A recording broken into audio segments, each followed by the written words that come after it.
This is CBS 11 News Now. And a good afternoon to you on this Tuesday. This is News Now, our digital update. I'm Ken Molestino. We are live on Facebook, getting you all caught up on the big stories of today. Got a lot to get into today, so make sure you get your comments coming in here so we can chat with you here on Facebook. Before we get to that, though, another explosion is now under investigation. Should tell you about this one. It happened overnight. This one, a package exploded at a FedEx ground facility in Schertz. This is near San Antonio, about 60 miles southwest of the Austin area. Police now saying that it was on a conveyor belt when it went off. One worker, we're told, was hurt but treated and released. Police do believe that the bomb was not meant for the facility or anyone who lives in Schertz. Our Jason Allen, he is in Schertz. He is joining us right now on the phone. Jason, can you hear me all right? Yeah, I got you, Ken. Day two now of this kind of stuff going on down there. Jason, I know you've been there since yesterday. Federal agents, they held a news conference a little bit ago. They didn't say a whole lot, though, right? No, they didn't. And there was, you could tell there was some frustration for the media that was gathered there because in Austin, well, we haven't been getting a lot of specifics. I mean, people want to know exactly what the bombs look like or what they're made out of, and investigators are keeping that close. But they have been given more specifics related to safety and what people have to worry about, and there wasn't as much in this press conference related to that. It's, you know, especially because as we've seen it move from packages left in front of doors to packages with tripwire that we saw in the bombing yesterday. To they have been saying all along these are not packages that are being delivered. Well, this changes that potentially. So they did not officially connect everything to the bombings up north, but came basically under the assumption that, yeah, this is another one of those connected bombings. That's exactly what I was going to ask you about, what kind of language or how they're categorizing this one as it pertains to whatever link it may or may not have to the other four. What are they saying on that point?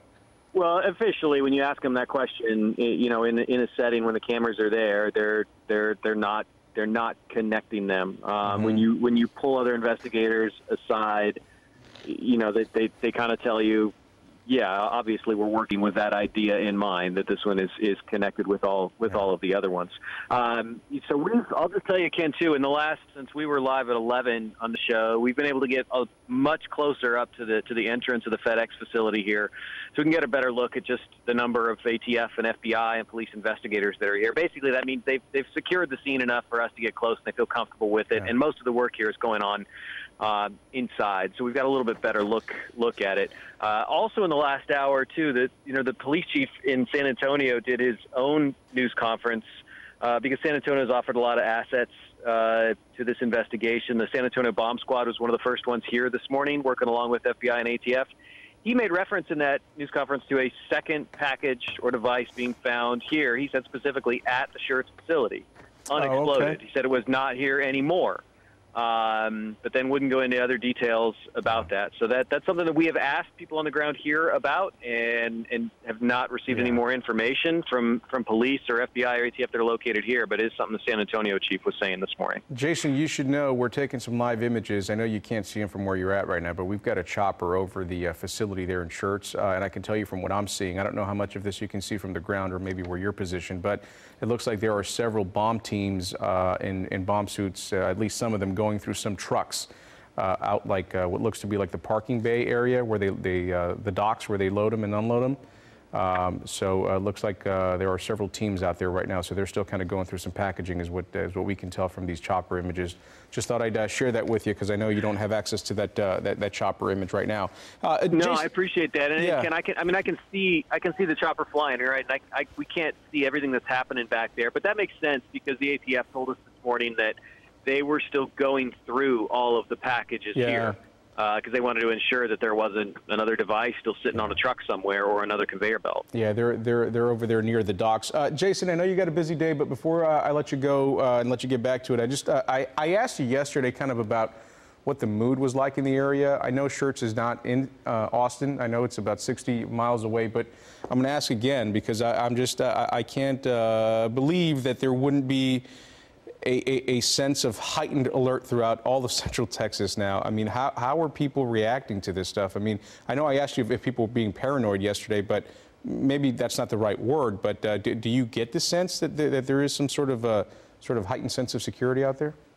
There is, and I've got to base my assessment of that just on what I've seen here, because this is in an industrial area. It's not in a neighborhood like the others, so it's difficult for us to tell that. But even just from the actions of police, and when you have those quick conversations with them at checkpoints, or you're talking with them out here on the ground, you do get that sense of, we did not expect this to make its way here. And there was the assurance from the police chief this morning of trying to tell people, we don't think this was targeting shirts. We don't think it was targeting this facility. And I think, obviously, this has raised the prospect of these bombs being in more places and hurting other people than folks in Austin. So there's some concern as we see other tactics and other places now involved in this. Yeah, certainly scary stuff. All right, Jason, thanks again. We'll let you get back to it, and we're going to check in with you throughout the day, all right? Appreciate it. All right, thanks, Ken. All right, thanks for calling in. Final note, Austin police tweeting within the last hour that they have responded to, get this, the number's astronomical now. They have responded to over 1,200 calls about suspicious packages since March 12th, a week ago yesterday when those 2 package bombs went off, killing 1 person and injuring 2 others. So you can just imagine the kind of sense of concern out there and the activity when it comes to both federal and local law enforcement responding to the scare and to the situation that is unfolding as we speak down there in Austin and throughout Central Texas. President Trump also weighed in on the Austin area explosions. This happened just a few minutes ago. Here's what he had to say. Have a listen.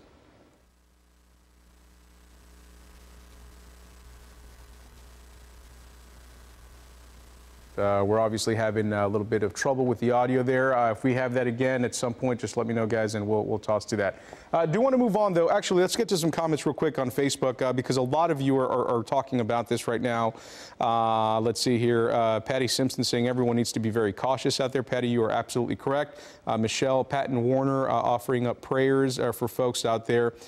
Angel Williams said, I thought packages weren't delivered by a facility. Angel, if you're still watching, that's sort of what has investigators right now very busy, is that it appears that at least in the bombing that took place Sunday night, or just a little bit past Sunday night into Monday and into this one, is that it appears that the MO, the motive of operation here is kind of changing a little bit. So it looks like if they are linked, it looks like now we're starting to see a different level of sophistication.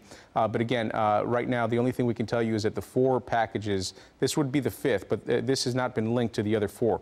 The other 4, the investigators said yesterday that they do believe that that is the work of a serial bomber. They have yet to officially link this one to that, but obviously there are many similarities, and it is in that general region, that general area, so that is something that investigators are looking into. But again, yes, you're right. The first few packages were not delivered, but it appears that if this does end up to be linked to all of the other ones, that the MO here is changing a little bit, and maybe this is something that investigators are going to have to start looking at now to see if there are any others that are currently in the mail. But obviously, that would be getting ahead of ourselves right now, and we can't speculate on any of that. We can just report as this happens. So we will obviously let you know what happens with that. Al Maria Santello says, cautious but vigilant. That's exactly what police are advising people out there in that area. Okay, let's get you to another big story right now at this hour because this is another one that we're keeping a close eye on here in our newsroom. There has been another school shooting in the U.S. Very unfortunate here. This one happening inside of a high school over at Great Mills, Maryland. This is Southern Maryland. It happened this morning. The sheriff there confirming that the shooter is dead. We're told that the school resource officer was able to take that shooter out. 2 students did get shot, though. They were in a hallway. We're told the students are a 16-year-old girl and a 14-year-old boy. And again, it was a school resource officer that fired at the shooter. We don't know if the officer's bullet killed that suspect, though. But again, that's what we were being told earlier today. The students and the shooter, all of them taken to the hospital. We're told again that shooter is dead. ATF agents are investigating this one. The Great Mills High School principal told parents last month that the school had investigated threats of a possible shooting, and they found that they were, quote, not substantiated at that time. So again, that's another story that is unfolding out of Maryland. Of course, we're going to have more on that throughout the day, on air, online, here on Facebook Live, and across all of our social media platforms. All right, we want to show you something right now because this is video that we got into the newsroom. It's worth a look. You got to see this, folks. This is a rescue happening in Pennsylvania. A police dash cam video in West Township. It happened on Wednesday, last Wednesday. The driver smashed into several parked cars in a school parking lot. Good Samaritans and the cops then rolled the car back upright and the driver then is pulled from the car as it's on fire. You can see the front of it there. It's you see the flames, you can see the smoke there. School faculty members used a number of fire extinguishers to keep that fire from spreading. Police released a video that they hope to ID the people who helped out with and to recognize them for helping out the driver. So just a job well done from all those first responders, those people that were just walking around that happened to be nearby, that helped the police rescue that man and take control of what could have been a very serious, very dangerous situation out there. So tip of the hat to all those folks who helped out there. All right, back here in Fort Worth, this is happening in downtown Fort Worth. Just want to give you a live look. Another Habitat for Humanity home is going up in Sundance Square. Very sunny out there. XTO Energy employees, along with other volunteers, they kicked off the project earlier this morning. That home will be under construction until Saturday. They turn these around real quick. Then it's going to be moved out of downtown next Monday and into a neighborhood for a deserving family. So a lot of work being done out there. They're doing it quickly, and they're all doing it with smiles on their face. So thanks so much to Habitat for Humanity for helping folks out. This is in Sundance Square right there. All right, 7-day forecast for you. Just have a look at what the rest of the week is shaping up like. You might need to see these numbers, those temperatures, and take a look at what's going on here if you are making some plans to be out and about for the rest of the week. So there you have it. The big thing to point out there, Saturday we're going to get near 90 degrees.